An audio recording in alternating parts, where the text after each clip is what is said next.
Hey everyone, welcome back. Ready for another deep dive. Absolutely. Always excited to explore new corners of history. Well, today we're heading to feudal Japan, Uh. but we're going beyond those typical samurai images, the ones. Ah, yes. The lone warrior with the katana. Exactly. We're uncovering the hidden history of the onna-bugeisha. The female samurai. Yes, these women were every bit as fierce as their male counterparts. And we've got some amazing sources, historical accounts, tales of incredible women. Honestly, this is one I've been looking forward to. I can see why it really challenges the common perception of samurai as solely men. Right. So let's dive in. What can you tell us about these onna-bugeisha? Who were they? Well, they weren't just wives or daughters cheering from the sidelines. The sources paint a very different picture. These women were trained warriors, just like the men. Wow, so we're talking serious training here. What kind of weapons did they use? They mastered a whole range of weapons. Swords, of course, but also bows, spears, and the kaiken. The kaiken. It's a small dagger, worn discreetly, almost like a last resort. A hidden weapon. Sounds pretty badass. Exactly. It speaks to their resilience, their determination to fight to the very end. Makes me think of them as like the ninjas of the samurai world. Interesting comparison. There are definitely parallels in terms of skill and adaptability.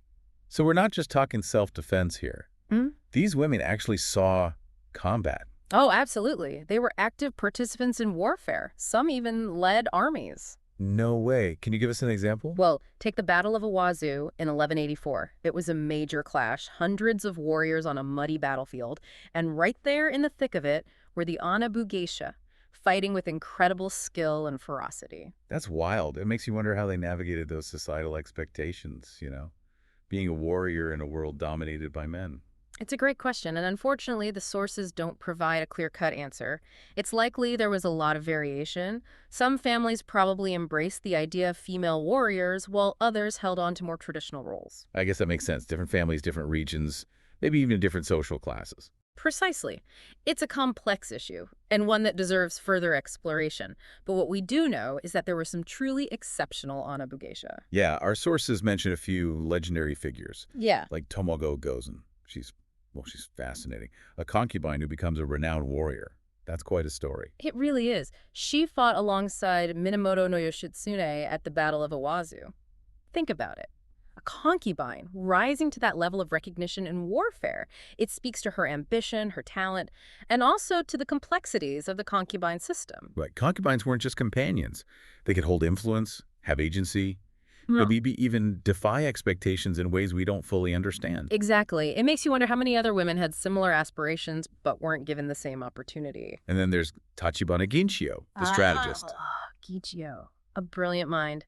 She led the defense of Tachibana Castle, and her strategic prowess was legendary, like a master chess player, always one step ahead of her enemies. That's amazing. And talk about breaking down gender barriers. Yeah. This wasn't just about fighting. It was about leadership, about strategy, about commanding respect in a male-dominated world. Absolutely. Ginchiyo was a powerful symbol of female authority, and then, of course, we have Nakano Takeko. The master swordswoman. Yes, she fought in the Boshin War, leading a unit of female warriors against the imperial forces. Such a turbulent time in Japanese history. And she was right there in the middle of it. Sadly, Takeko was killed in action. But her story, like those of so many onna-bugeisha, highlights their courage, their skill, and the diversity of roles they played in Japanese society. So we have these women training rigorously, fighting in battles, leading armies, breaking down gender barriers. It's mind-blowing. Their stories have survived for centuries. What do you think their legacy means today? I think their legacy is one of resilience, adaptability, and challenging the status quo. They remind us that strength and courage aren't confined to gender roles. It's such an inspiring message. It really is. These women achieved extraordinary things in the face of adversity. Their stories are a testament to the power of defying limitations and forging your own path. Absolutely. And it makes me wonder, what else can we learn from the onna-bugeisha?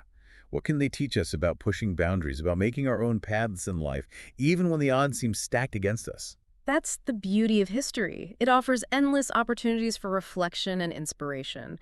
And in the case of the onna-bugeisha, their stories are just waiting to be discovered. Keep digging, keep exploring, and you never know what other amazing insights you might uncover. Great advice. And on that note, we'll wrap up this deep dive. Thanks for joining us. It was my pleasure. Until next time.